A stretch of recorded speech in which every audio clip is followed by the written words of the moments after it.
Hey, this is Chris with Rekkid Talk with another episode of I Buy Old Rekkids. And the old Rekkids that I got this time, these were from our local indoor flea market, the Peddler's Mall. And these are basically all a bunch of old records that I bought for a buck each out of a blue plastic tub. And so I was there. There's this area where ever since I've been going there, there was a bunch of LPs that are all horizontal, and it's all the stuff that you don't want. But then I noticed, I don't know if I had missed it in previous trips or if it was new, there was a blue plastic tub full of EPs and 45s, and so I ended up buying some of them. Now, some of this is going to be some of the squarest music that I ever bought. So we're going to start off with some Liberace. And these covers aren't in the best of shape. So this is a Columbia extended play. I believe this one's from 1952. You can barely see the lettering, but above Columbia Records, and the white on the pink is basically unreadable. It says George Liberace.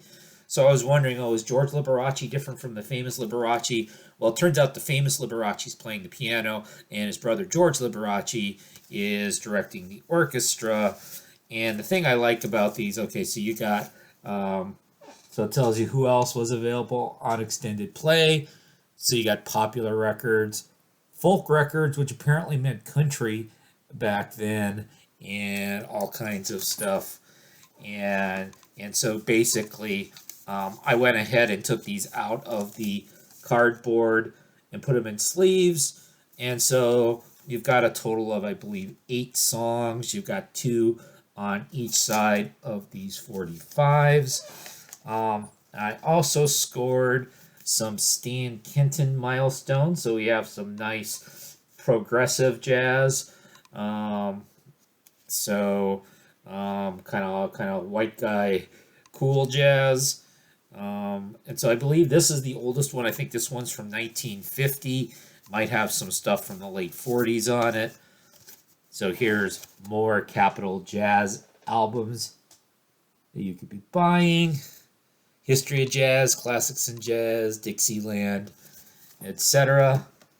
And again, got the 45s. Some of these 45s aren't in the best of shape.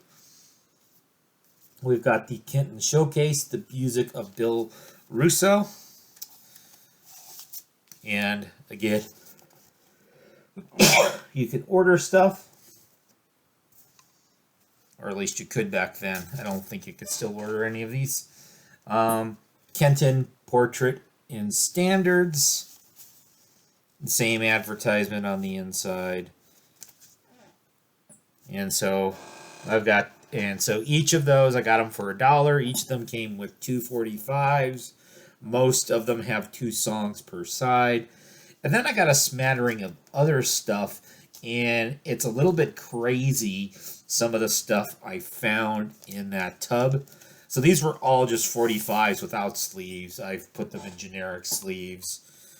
And so we've got this reissue with the Gene Vincent song on one side, Eddie Cochran song on the other side. So we've got Bebop on one side, and we've got What'd I Say on the other side on Big Beat Records. Apparently this was a French reissue from, I believe, 1982.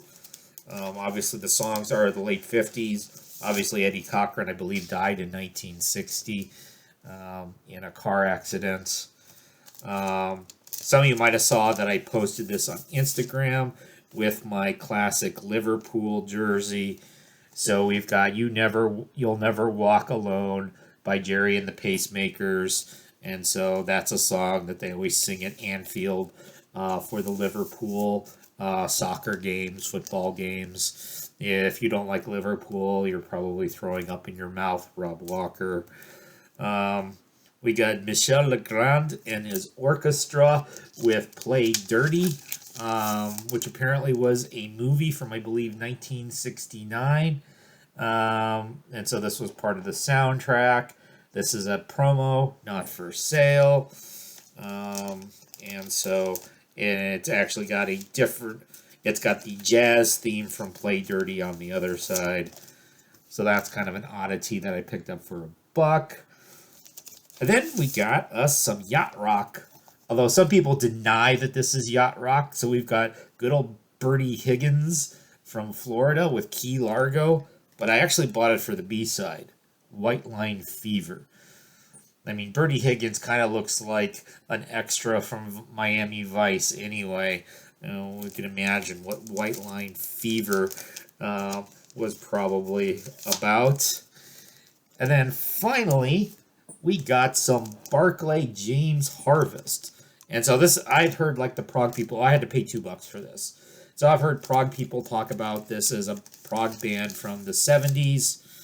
And so I found this single, and I went ahead and got it. It's on the Polydor label. This is a French issue as well. So that French reissue of those classic 50s rock songs. And then we have this. And so it's a song called Victim of Circumstance. There's an instrumental version of the song on the second side. It's actually from 1984. And when I listen to it, it sucks. It's kind of like they must have realized that, okay, as we got into the 80s, some of your classic prog bands got into a more commercial style. I'm thinking of you, Yes. I'm thinking of you, Genesis. So they're trying to sound like 80s Yes or 80s Genesis here. And be honest, it blows. If you are a Barclay James Harvest completist and this is something you need, I would be very likely to let you have it. So that's one of my least hip, least cool hauls of records ever from a $1 tub, except I paid $2 for Barclay James Harvest, and it's about the worst record in the bunch.